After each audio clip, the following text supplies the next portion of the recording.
exemplo, para todos nós, o que é a advocacia, realmente nos emociona muito. Então, eu agradeço, doutor Maurício, aqui a cada colega de Sombrio, cada colega da sucessão de Sombrio, do Mineiro, de Tubos, de toda a região. E quero cumprimentar inicialmente o doutor Paulo Brincas por estar comigo nessa luta. Ombro a ombro, viajamos os estados todos de Santa Catarina várias vezes, estamos viajando de novo agora com mais alegria ainda, para trazer o nosso agradecimento. Nosso parabéns especial ao doutor Emir, pelo cumprimento também, pela sua presidência, e ao doutor Glauco, que escreveu e ajuda a escrever a história da Ordem dos Advogados do Brasil, Seção de Santa Catarina.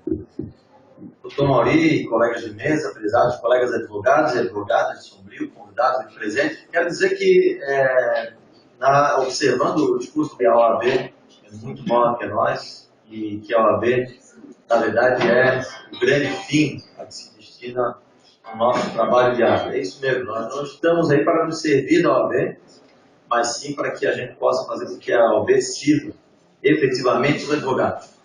Por isso a OAB se transformou nesse ente que é unanimidade no Brasil, por isso a OAB é o motivo do orgulho do exercício da nossa profissão. Poucas, ou talvez nenhuma outra profissão, tem uma organização tão respeitosa, uma organização que seja tão abraçada pela sociedade quanto a Ordem dos Advogados do Brasil. Por isso que ela é, vamos dizer, do nosso grande presidente, a tribuna da sociedade civil. Por isso que é para a OAB que recorrem as grandes instituições nos momentos de dificuldade. Por isso que a OAB passa a ser a opinião, a última palavra para as questões complexas de interesse público do nosso país. E nós temos então essa difícil missão, essa honra de presidir a OAB, mas a difícil missão de manter essa tradição, a tradição que é do advogado brasileiro. O verdadeiro guerreiro, aquele advogado que fez os movimentos de trevas, que a luz viesse sobre o nosso país, pudéssemos hoje estar aqui livremente debatendo, aqui livremente discutindo nossas ideias, como fizemos no processo eleitoral. Nesse processo eleitoral, me vem à memória aqui Sombrio abraçando, né, Paulo, esperando de braços abertos, como hoje. Vários colegas disseram, doutor Tulo, dessa vez deu, né?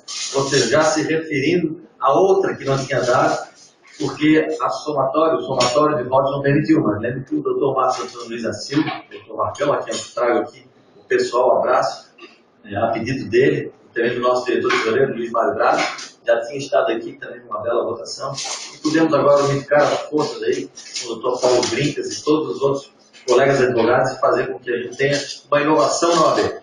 Qual é a inovação que nós vamos encontrar nessa gestão? É simples. Teremos diretores e conselheiros que efetivamente exercem a advocacia. E exercem a advocacia porque amam a advocacia. Então, as nossas lutas não serão de grande potencial econômico, nós não precisaremos de muito dinheiro para fazer a grande construção dos ideais dos advogados. Nós vamos lutar por aquilo que parece pequeno, mas para nós é muito importante. Como dito aqui da tribuna anteriormente, pelo magistrado que volte a atender advogados, pelo delegado que volte a respeitar a advocacia, pela magistratura que volte a julgar o processo, pelo governador do Estado que deve imediatamente pagar a defensoria daquilo aos advogados catarinenses.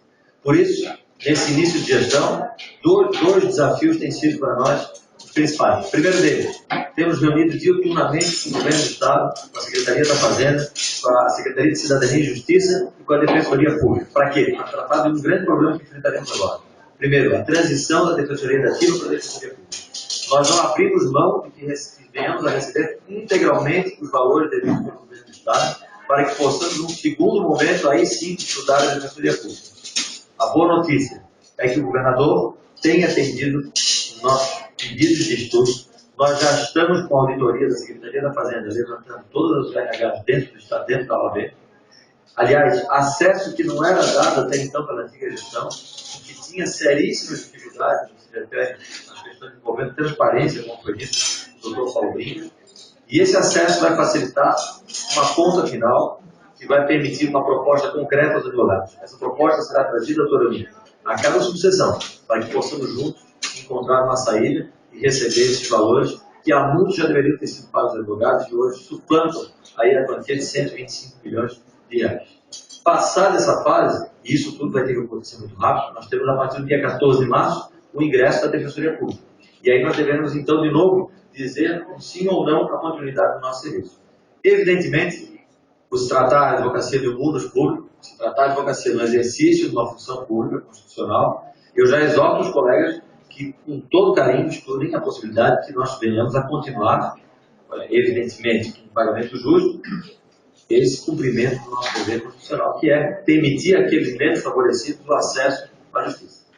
Mas isso faremos em duas fases. A primeira dela, discutindo o pagamento da defensoria da dívida que tem atraso. A segunda dela, discutindo então a forma da defensoria pública. O segundo desafio desse início de gestão, o nosso processo, não falar do processo digital ou processo judicial eletrônico. A marca de Meleiro já se encontra inteiramente também judicializada de forma eletrônica.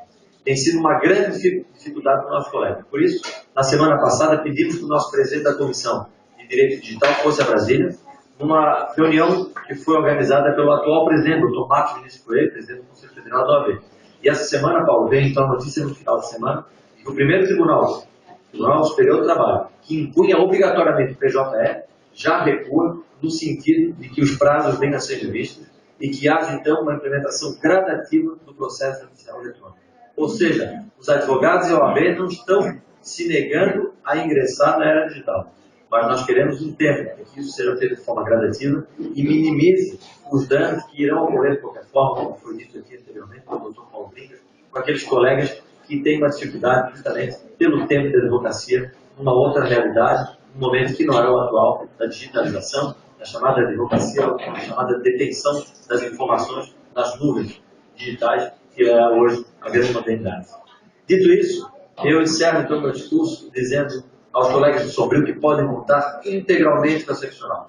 Vocês terão o nosso apoio, não só nas questões que envolvem a autonomia administrativa e financeira da associação, mas sobretudo naquilo que necessite da palavra da seccional, que necessite da presença do seu presidente da Caixa de Assistência, nas demandas locais, porque nós entendemos, Emílio, que é na subseção que nós temos o coração e o pulmão da Ordem dos Advogados Brasileiros. É aqui na ponta que vocês sentem a necessidade e a dificuldade. É aqui na ponta que vocês vão poder trazer para nós as aspirações, que na verdade foram as aspirações que formaram o nosso planejamento de gestão, o nosso plano de governo, para esses 3 anos. Por isso, a representatividade do Dr. Maurinho Nascimento, já nas 2 primeiras sessões do Conselho de Participação Ativa, tem levado aqui o extremo sul, as necessidades do extremo sul, lá para os programas. Nós faremos uma gestão muito simples, uma gestão muito humilde, mas que vocês tenham certeza. Não será esquecida jamais por cada um de vocês e será o reinício de uma nova era para a Ordem dos Advogados do Brasil, na seccional de Santa Catarina. Muito obrigado pela presença de todos e vamos festejar essa posse de hoje da diretoria do Dr. Emi, fazer com que nós temos aqui hoje, passamos a escrever mais uma história, mais uma página da história da advocacia catarinense. Muito obrigado.